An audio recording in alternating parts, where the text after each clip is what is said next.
Dans cette vidéo, nous allons parler de blessures d'enfance. Tout un programme. Alors pourquoi j'ai eu envie de faire une vidéo sur cette thématique?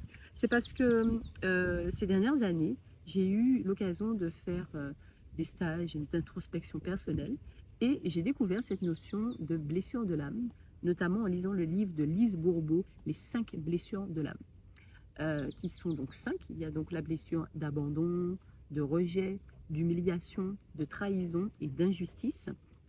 Et j'ai pu du coup explorer ça, moi, en tant qu'adulte. Et je trouve ça vraiment très pertinent et intéressant quand on parents, professionnels ou autres qu'on prenne le temps de s'interroger sur notre enfance, sur les événements marquants de notre enfance qui ont pu nous toucher. Et je dis événements marquants, mais pas que, parce que ce qui peut être surprenant, c'est que c'est parfois des événements dits anodins qui ont peut-être généré certaines blessures en nous. En effet, d'ailleurs, j'aime beaucoup cette image où on dit que quand on a un traumatisme, en soi, le trauma, c'est pas tant l'événement qui s'est produit, mais plutôt si on a pu libérer émotionnellement la charge qui était présente en nous. Je prends un exemple. Si enfant, voilà, euh, votre mère ou votre père, voilà, devait partir en voyage pendant plusieurs mois, on peut se dire que il y a de fortes chances que cet enfant ait subi une blessure d'abandon parce qu'il se sera senti abandonné par son parent. Parce qu'on regarde le fait et on peut vite faire un raccourci.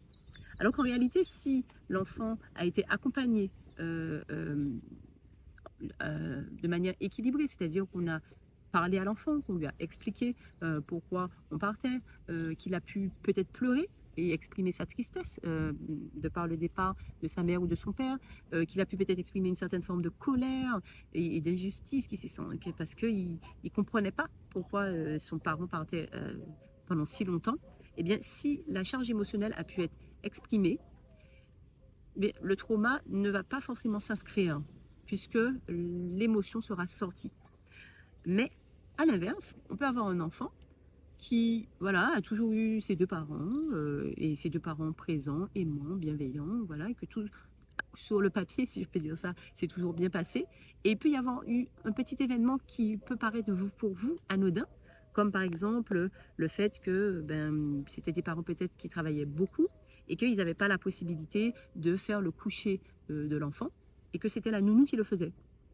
Donc peut-être que là, il s'est senti abandonné. C'est pas un abandon en soi, mais l'enfant s'est senti abandonné et qu'il ne s'est jamais autorisé à dire à ses parents que c'était douloureux pour lui de ne pas les voir le soir. Il ne s'est jamais autorisé à pleurer cette tristesse, ne s'est jamais autorisé peut-être à exprimer une certaine forme de colère ou de peur. Et du coup, là, l'émotion n'étant pas sortie, le trauma se crée et la blessure d'abandon peut s'installer. Alors, bien sûr, l'idée de cette vidéo n'est pas de culpabiliser les parents ni les professionnels qui ont en charge des enfants. C'est simplement de sensibiliser. Parce que je trouve que depuis que j'ai en tête ces notions, la manière dont je vais accompagner mes enfants, ou même des enfants de manière générale, sera différente. C'est-à-dire que je vais peut-être être plus à l'écoute de ce qu'un enfant va me dire. Parfois, les enfants viennent vers nous et ils nous disent quelque chose avec leurs mots de manière très spontanée. Et nous, on aura peut-être tendance un peu à banaliser. Je prends un exemple, un enfant qui voilà, sera très attaché à l'idée de dire mais non, je trouve que c'est pas juste parce que telle personne m'a fait ça et je comprends pas, il m'a volé ma gomme. Et pour vous, vous vous dites c'est juste une gomme, après tout, c'est pas grave. On aura tendance, c'est vrai, aussi un peu à banaliser et à dire allez, c'est pas très grave, tant pis. Mais si vous remarquez que souvent pour votre enfant, tout ce qui va concerner la justice, c'est quelque chose d'assez fort pour lui, eh bien, peut-être que là, vous vous mettez le doigt sur le fait que, eh bien, sa blessure d'injustice est plus sensible qu'une autre blessure. Et ça vous apprend tout simplement, en fait, à connaître votre enfant et à mieux appréhender certaines situations. Et ainsi, vous savez que face à une situation d'injustice, eh bien, pour cet enfant qui a peut-être une blessure d'injustice un petit peu plus sensible, vous allez être plus à l'écoute en cas de situation d'injustice, même qui paraîtrait bénigne ou anodine. Et ainsi, ça permet tout simplement, sans chercher à être un parent parfait, à simplement être plus à l'écoute, plus empathique et de limiter finalement la douleur que cela peut provoquer en enfant et de lui permettre d'exprimer et de faire sortir l'émotion, comme on l'a dit tout à l'heure. Le principal, c'est que l'émotion sorte que si l'enfant est triste, qu'il ait la possibilité de l'exprimer, de pleurer si besoin, que si l'enfant est en colère, qu'il ait la possibilité de l'extérioriser d'une manière ou d'une autre. Et il existe d'ailleurs pléthore de supports maintenant pour aider les enfants à identifier leurs émotions, etc. Et je vous invite à ne pas...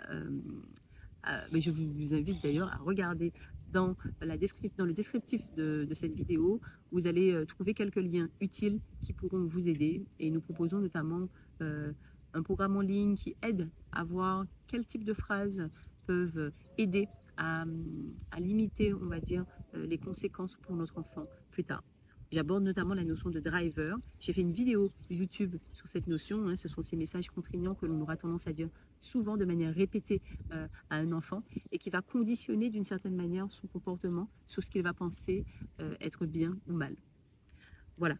Alors, dans cette vidéo, l'idée c'est aussi non seulement de comprendre que l'on peut prendre le temps d'observer notre enfant pour identifier quelles sont finalement sur ces 5 blessures dont j'ai parlé, celles qui sont peut-être un petit peu plus sensibles pour lui. Deuxièmement, c'est de lui permettre d'exprimer une émotion face à une blessure. Hein. Si un enfant a eu une très forte peur parce qu'il a cru qu'on l'avait oublié à l'école, parce qu'on a eu un peu plus de retard que d'habitude, eh bien nous, on se dit c'est que 10 minutes, mais ça se trouve l'enfant il a eu vraiment une très grosse peur. Eh bien, c'est de permettre à l'enfant d'exprimer sa peur et de lui dire, de l'observer, parce que peut-être qu'il ne prendra pas le temps de nous le dire, et de l'observer, de lui demander ça va, je suis désolée, c'est vrai d'habitude j'arrive à l'heure, j'espère que tu n'as pas eu trop peur, et d'engager en fait la discussion avec l'enfant pour lui permettre d'exprimer cette peur.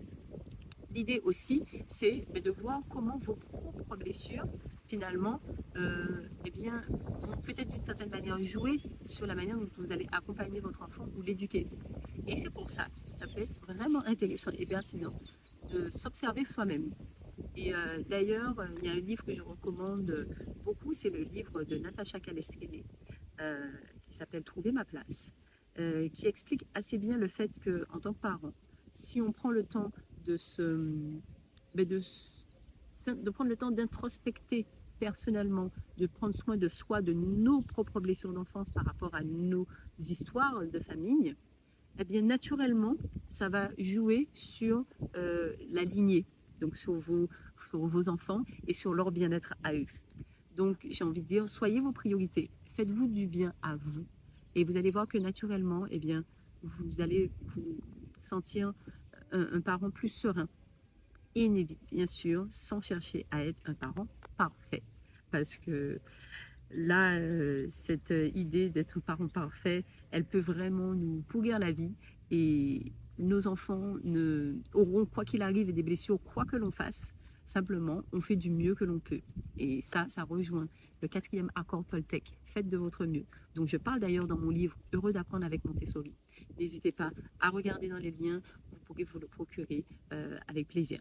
Et je suis très contente parce que, alors que je suis sensible à la méthode Montessori, vous savez, cette méthode qui permet aux enfants de développer leur autonomie, leur motivation, leur concentration, tout en respectant leur rythme, je me rends compte de plus en plus que la méthode Montessori est grandement compatible avec toute cette notion d'introspection personnelle, puisque c'est une méthode pédagogique, c'est une philosophie de vie même qu'on applique à la maison en tant que parent aussi, qui permet en fait à l'enfant de respecter ses choix, de respecter son rythme, de respecter son identité, son authenticité.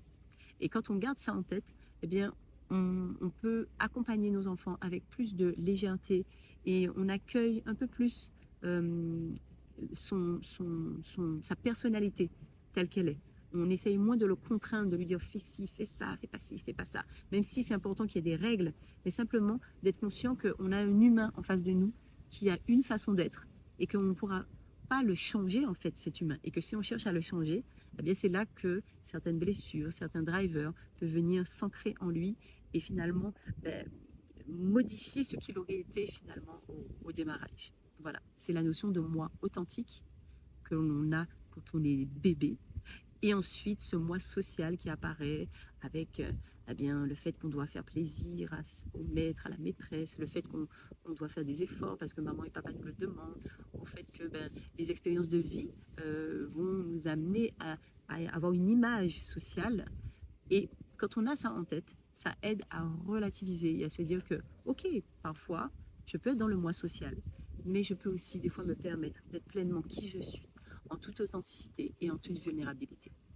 Voilà, alors j'espère que cette vidéo vous aura plu. Elle est un peu différente de ce que je vous propose sur cette chaîne, mais ce sont vraiment des sujets qui me tiennent beaucoup à cœur. Donc, je vous souhaite une belle exploration de tout ça et je vous dis à bientôt mes papillons.